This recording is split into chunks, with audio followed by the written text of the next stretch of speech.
MQM के मुस्तफ़ा कमाल साहब ने अल्ताफ हुसैन साहब को माफ करने का फैसला किया है, लेकिन ये माफी किस बात की दी गई है? इसके अलावा MQM हुकूमत बनाने में मुस्लिम लीग नून पीपल्स पार्टी का साथ देगी या फिर PTI का साथ देगी? इसके अलावा नवाज शरीफ साहब बहुत ही अपसेट हैं इलेक्शन का नताइज देख के, तो इसका जिम्मेदार कौन है? वीलॉग में इन 3 पॉइंट से बात करेंगे। जी अस्सलाम वालेकुम, मेरा नाम खुर्रम फहद है।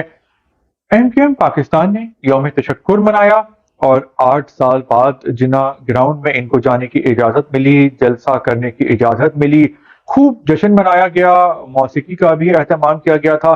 मुस्तफ़ा कमाल ने हमेशा की तरह गरजते बरसते हुए एक ऐसी बात की जिस पे लोग हक्का बक्का हो गए हैं। मुस्तफ़ा कमाल साहब ने कहा कि वो अल्ताफ हुसैन साहब को माफ़ करते हैं और उनकी गुजारिश है कि अल्ताफ हुसैन साहब अपनी ज़िंदगी में ही अपने गुनाहों की माफ़ी मांग लें, तौबा कर लें अल्लाह ताला से। और मुस्तफ़ा कमाल ये चाहते हैं कि अल्ताफ हुसैन साहब भी जन्नत में जाएं और जन्नत में जाके वो MQM वालों के दोबारा से कायद बन जाएं।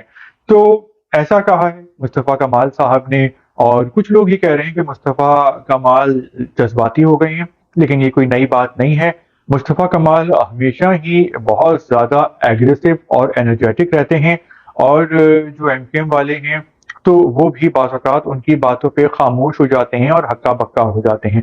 खैर, उन्होंने अल्ताफ हुसैन साहब को माफ़ कर दिया है। क्या अल्ताफ हुसैन साहब भी मुस्तफ़ा कमाल साहब को माफ़ करेंगे या नहीं? खैर, ये थी इस MQM के यौम तशक्कुर की ख़ास बात। बहुत अरसे बाद MQM को इजाज़त मिली है जिना ग्राउंड जाने की, और वो जो बाकी मानदा उनके इलाके हैं और जो जगह हैं 90 वगैरह, तो एक ज़माना था कि करीब फटकने भी नहीं दिया जाता था, सिक्योरिटी होती थी, लेकिन अब जो हालात हैं वो MQM पाकिस्तान के लिए साजगार हो रहे हैं।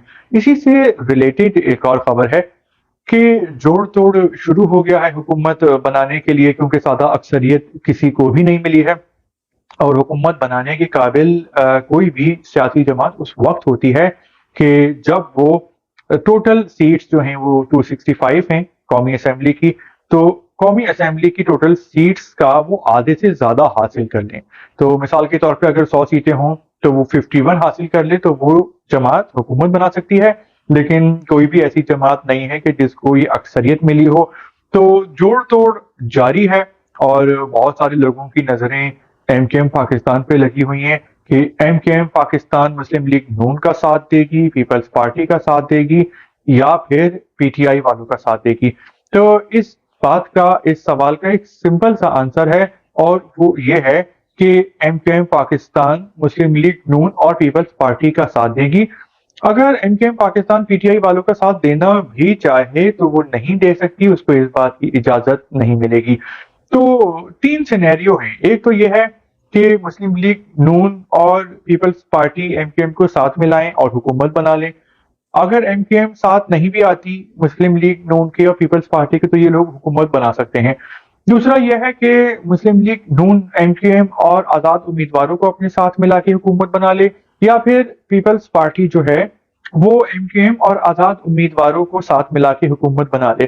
तो अभी तक तय कुछ भी नहीं हुआ है, लेकिन जो कैलकुलेशन ये बताती है सियासी मौसम देख के कि मुस्लिम लीग नून और पीपल्स पार्टी बाकी जमातों को मिला के हुकूमत बनाएगी और PTI को इक्तदार से अलहदा किया जाएगा। देखिए, जो KP है वहां तो क्लीन स्वीप कर दिया है PTI ने, तो वहां पे तो 100% PTI की हुकूमत बनेगी। सिंध में 84 सीटें ले ली हैं पीपल्स पार्टी ने, तो सिंध में पीपल्स पार्टी हुकूमत बनाएगी। ठीक है, जो पंजाब है वहां पे मुस्लिम लीग नून हुकूमत बनाएगी। अब बलूचिस्तान में मखलूक हुकूमत बनेगी और जो उनका CM होगा तो वो पीपल्स पार्टी का नामजद करदा होगा। अब जो विफाक है यानी सेंटर में कशमकश हो रही है हुकूमत बनाने की, तो इस बात के सबसे ज्यादा इम्कानात हैं कि मुस्लिम लीग नून और पीपल्स पार्टी हुकूमत बनाएगी और उनके साथ होगी MQM और बाकी जमातें। तो MQM ने इस हवाले से मुतालिबात शुरू कर दिए हैं और सियासी खेल शुरू कर दिया है, और वो ये चाहते हैं कि उनको सिंध की गवर्नरशिप दी जाए। वैसे भी ये जो नामजद करदा उम्मीदवार थे कामरान किशोरी साहब, तो ये MQM की तरफ से ही गवर्नर बने थे और MQM पाकिस्तान गवर्नरशिप को सिंध की ریٹین کرنا چاہتی ہے، یعنی ایم کی ایم پاکستان ساتھ دے گی مسلم لیگ نون کا اور پیپلز پارٹی کا۔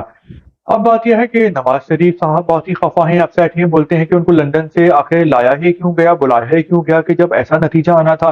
تو بات یہ ہے کہ نواز شریف صاحب آرام سے بیٹھے ہوئے تھے کہ بھائی اب تو اسٹیبلشمنٹ نے ان کو جتوانا ہے، لیکن ایسا نہیں ہو سکا کیونکہ انہوں نے کوئی ایسی سیاسی مہم جوئی بھی نہیں کی تھی۔ اور مسلم لیگ نون اپسیٹ اس وجہ سے ہے کیونکہ ان کو بہت نقصان ہوا ہے۔ اگر ہم کچھ عرصہ پہلے کی بات کریں تو پی ٹی آئی 3.5 سال حکومت کر چکی تھی اور مارچ 2022 تھا، 20 سیٹیں ضمنی الیکشن کی پی ٹی آئی ہار گئی تھی کیونکہ لوگ پی ٹی آئی سے ناراض تھے، پی ٹی آئی کو فیک کہہ رہے تھے اور مہنگائی نے سب کو پریشان کر کے رکھ دیا تھا۔ لیکن پھر پی ڈی ایم والے آ گئے، انہوں نے ووٹنگ کی حکومت اپنی بنا لی اور اس کی ان کو بھاری قیمت بھی دینی پڑی۔ بھاری قیمت یہ ہے کہ آج کا الیکشن کا نتیجہ کہ مسلم لیگ نون کو بہت کم ووٹ پڑے ہیں توقع کے خلاف، اور فائدہ بھی ہوا، صرف نقصان نہیں ہوا، یہ گیو اینڈ ٹیک ہوا۔ فائدہ یہ ہوا کہ نواز شریف صاحب نے نیب کے کیسز ختم کروا لیے، پارلیمنٹ سے اپنی تاحیات نااہلی ختم کروا لی، اسحاق ڈار صاحب کا 50 کروڑ روپیہ ضبط ہوا ہوا تھا ایک گھر، وہ ان کو واپس مل گیا، شہباز شریف یعنی بھائی جان جو ہیں وہ وزیر اعظم بن گئے، بھتیجے صاحب حمزہ شہباز جو ہیں وہ وزیر اعلیٰ پنجاب بن گئے۔ تو ان کو فائدہ بھی بہت ہوا، لیکن نقصان ہوا کہ لوگوں نے یہ دیکھا کہ خان اکیلا جیل سے ان لوگوں کے خلاف لڑ رہا ہے اور ہمت نہیں ہار رہا، اور ان پہ سیاسی کیس بنائے گئے ہیں۔ خاص طور پہ جو عدت میں نکاح والا کیس کا فیصلہ تھا تو اس سے تو بہت لوگ ناراض ہیں کیونکہ یہ ایک شرعی مسئلہ تھا اور مذہبی معاملات انسان اور اللہ کے درمیان ہوتے ہیں۔ تو خان صاحب کو ہمدردی کا ووٹ ملا، بہت زیادہ ملا۔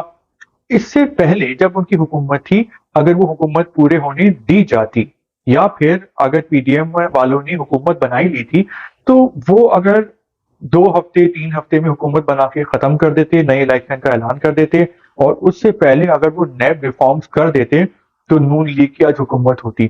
تو ان لوگوں کو کرسی کا لالچ تھا جو کہ اب ان کے گلے آ گیا ہے، اور اب جوڑ توڑ کا سلسلہ جاری ہے۔ آزاد امیدوار جو ہیں تو وہ ان کی بولیاں لگ رہی ہیں، ان کی منڈی لگی ہوئی ہے، اور سنا ہے کہ 20 سے 30 ایسے لوگ ہیں، 20 سے 30 35 جن کی بات چیت چل رہی ہے، کیونکہ پاکستان میں ہر سیاستدان ہی کرسی چاہتا ہے، حکمرانی کا اس کو لالچ ہوتا ہے۔ تو جن لوگوں نے عمران خان صاحب کے نام پہ ووٹ حاصل کیا ہے، جیتے ہیں، تو اب وہ جوڑ توڑ کر رہے ہیں مسلم لیگ نون سے اور پیپلز پارٹی سے۔ اور آصف علی زرداری کے بارے میں تو مشہور ہے کہ وہ اس کام کے شہنشاہ ہیں، جوڑ توڑ کے اور خرید و فروخت کے۔ تو خبر یہ ہے کہ 20 سے 35 لوگ ہیں کہ جو کہ چاہتے ہیں کہ ان کو ان کے دام لگائے جائیں، ان کی بولی لگائی جائے، اور یہ آغاز ہوا ہے پیسے لگانے کا، 30 کروڑ روپے سے آغاز ہوا ہے۔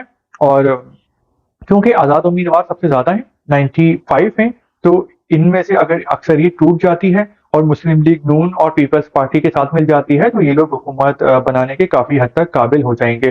ابھی تک وسیم قادر صاحب ہیں جنہوں نے شیخ روہیل اصغر کو ہرایا تھا، اپسیٹ شکست دی تھی، اور انہوں نے اعلان کر دیا ہے مسلم لیگ نون میں جانے کا، جبکہ ایک اور آزاد امیدوار ہیں تو وہ بھی مسلم لیگ نون میں شامل ہو گئے ہیں۔ تو کھیل بڑا ہی دلچسپ ہو گیا ہے، عجیب بھی ہو گیا ہے، کیونکہ جو بھی حکومت بنائے گا پچھلے آگے کے جو 2-3 سال ہیں وہ اس کے لیے حکمرانی کرنا بہت مشکل ہوگا، کیونکہ پاکستان نے آئی ایم ایف سے ایگریمنٹ کیا ہوا ہے، تو پاکستان کو اس کو ایگریمنٹ کو پورا کرنے کے لیے جو ہے بہت ہی سخت فیصلے کرنا پڑیں گے۔ تو جو لوگ ہیں جو بھی حکمرانی کریں گے، جو بھی وزیر اعظم بنیں گے، تو وہ بہت ہی ان کے لیے مشکل صورتحال ہوگی۔ تو ویلاگ کے بارے میں آپ کی کیا رائے ہے؟ آپ کامنٹس کر سکتے ہیں، اس کے علاوہ آپ لائک کرتے ہیں، سبسکرائب کرتے ہیں، شیئر کرتے ہیں۔ Thank you.